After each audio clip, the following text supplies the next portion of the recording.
Village Elementary. We are coming to you as promised to answer some of the questions that you guys have submitted. First of all, I want you to know how much we appreciate just the encouragement that you've offered us and the way that you've supported us as a community, and understanding that we're trying to make the best decision possible for all of our students, so that you can make a decision about whether they are going to choose in-person learning or remote learning. So the campus safety plan came out, and we really appreciate the great questions we've received. Mr. Dorhauer is here with me, and he's going to help me field some of those questions so that we can address as many of them as possible. All right. Hey, so one question I want to start off with is masks. We've had questions about masks, who should wear them, who shouldn't. So can you help us out with that? Yes. So that is a question at my house as well. The boys want to know if they're going to have to wear a mask to school, and the answer is yes. So we are expecting all students to wear a mask at school, and of course we're expecting every adult in the building to wear one as well. I know the issue of face shields has come up along the way, and that is a great additional thing. If you choose to wear an additional protective barrier, you can add a shield, but the mask is required for everyone. And we know these things can change. So if the CDC changes the way that they view the necessity or maybe the lack of necessity for masks, of course we're going to adjust. I'm telling you, if the Lambert boys don't have to wear one anymore, they're going to be happy. So we'll make adjustments as we can moving forward. All right, another topic that came up a lot was food. What about breakfast, lunch, snacks, all those good things? Man, I like to talk about food.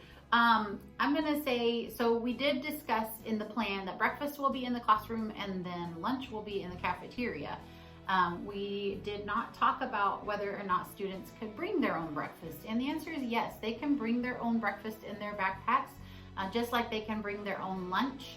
And actually that brings me to the snack conversation.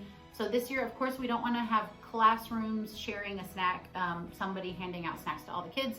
So they can also bring their own snack. Their backpack will be really near to them all day while they're at school. So that'll be a safe place for it to stay until it's time to eat it. And of course, we'll wash hands, sanitize, and all of that before snack time in the classroom. All right, we've been hearing a lot about social distancing on news, on TV, every time we hear something. But how's that going to work at school? It's a great question. So we know this is a challenge with the little ones. We've had running jokes about how that's going to work in pre-K. But you guys know that we're going to do the best we can to keep them distanced the maximum extent possible, even at recess. And y'all, we recognize that that's hard. We're going to do our very, very best. What I don't want is to tell you that we can guarantee it's going to happen 100% of the time when a 5-year-old is on the playground. But what I will tell you is that we're going to do our very best. Now, I would love to ask for your support. You guys know your children the best. So if you want to take a moment and kind of talk with them about the fact that social distancing is going to help everyone stay well, then we would really appreciate your support on that. Okay, another safety concern that a lot of parents have brought up is, what about positive tests? What if a teacher tests positive or a student? What happens to everyone in the village? What happens to everybody in the classroom?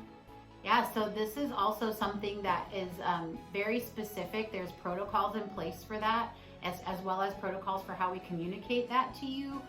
So I'm going to direct you to that document because it's very specific and gives you a lot of information about what we have to do in the case of a positive test. If you go to our website, you're going to see on the left there's a link that will lead you to the district back to school plan. And there, when you click on it, you'll see a table of contents. And one of those pages is a section titled Protocols for Positive COVID-19 Cases on Campus. And that'll show you exactly what we need to do in the case of a positive test. All right, we know all these little guys and girls, they're really active. So parents have been reaching out, asking about PE. How are we possibly going to manage that? Great question. So we're doing the best we can to get creative about how to have kids get to PE while keeping them in those small cohorts of classes of students, so their homerooms. And so as far as we know right now, we're still required to provide them with 135 minutes a week of PE, of physical exercise. And so we're going to make that happen. We're going to find a way. We've been working on a few creative ways to make that work, and so it's going to be done. Another question come up about ventilation. Are we able to address that at school? So some of the things that we are already doing is replacing air filters We can have teachers prop doors open to kind of let airflow throughout the building better. And then honestly, the other maybe best option is that teachers do have the choice of taking their students outside when weather permits. So if it's not too terribly hot and it's not raining, they do have the option of working outside. They will need to keep their student cohort at least, I think we said 12 feet from other class cohorts. So I think that that is a viable option for them.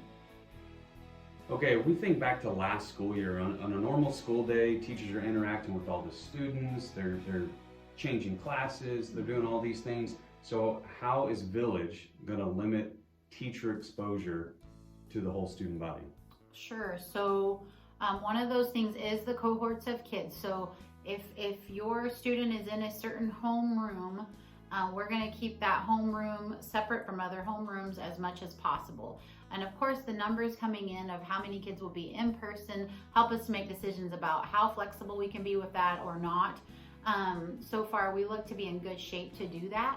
And then of course, teachers, for example, in certain special programs and things like that, they're going to need a little more protection because they're exposed to more groups of students. And so that leads me to something else that's kind of come up, I know, is the plexiglass conversation.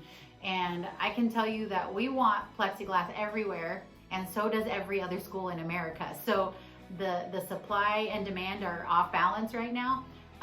So we're working our best to get a bunch of plexiglass.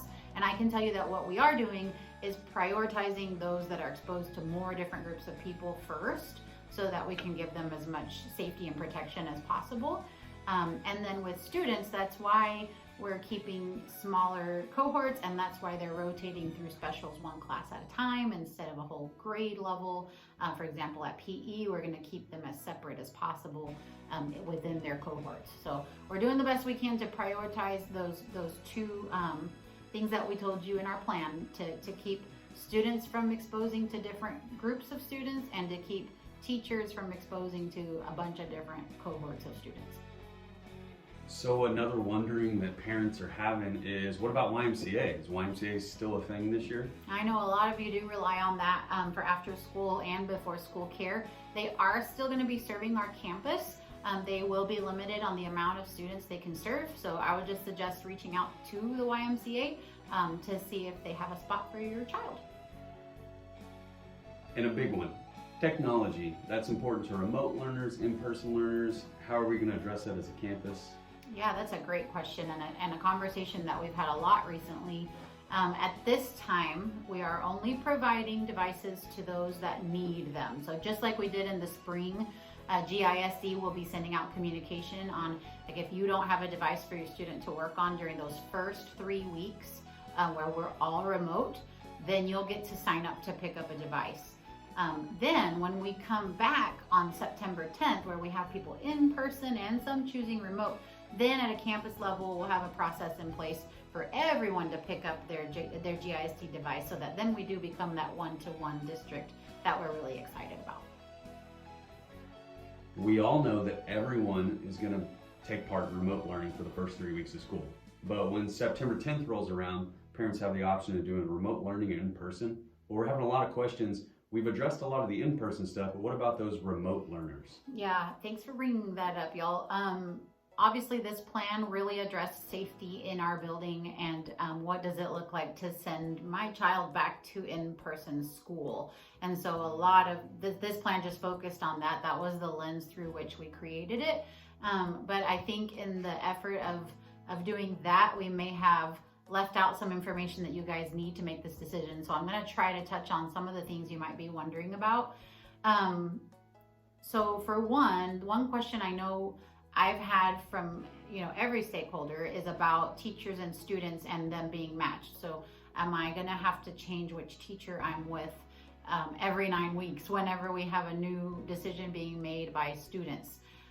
So the answer to that is that we will have to have some flexibility, because obviously we have to have our teachers, whether they're teaching in person or remote, kind of match what the students are choosing in that particular time period. So if we have a whole lot of students that finally decide, hey, I'm going to go ahead and come back in person now, then of course we're going to have to bring some of our remote teachers back to in person as well.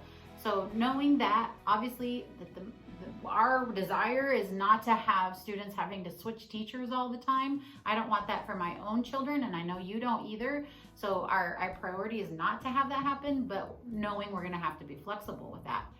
I know we talked about school supplies a bit, and our school supply lists will serve remote learners just as well as they'll serve in-person learners. So you can utilize the same school supply list. We did talk about the fact that GISD is asynchronous. So that means that there isn't like a specific time of day that your student will need to be online to learn.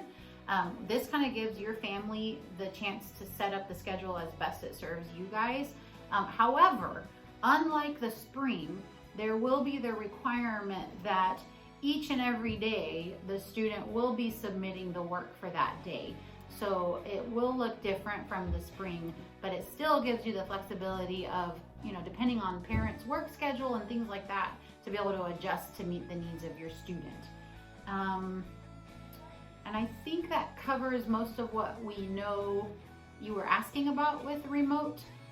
Just the fact that this video is being sent out to you today and the form for submitting questions is closed certainly does not mean that you can't continue to ask questions. So reach out, send an email. We'll get back to you as quickly as we can, and know that we're working really hard to get everyone ready for back to school this year. We thank you so much.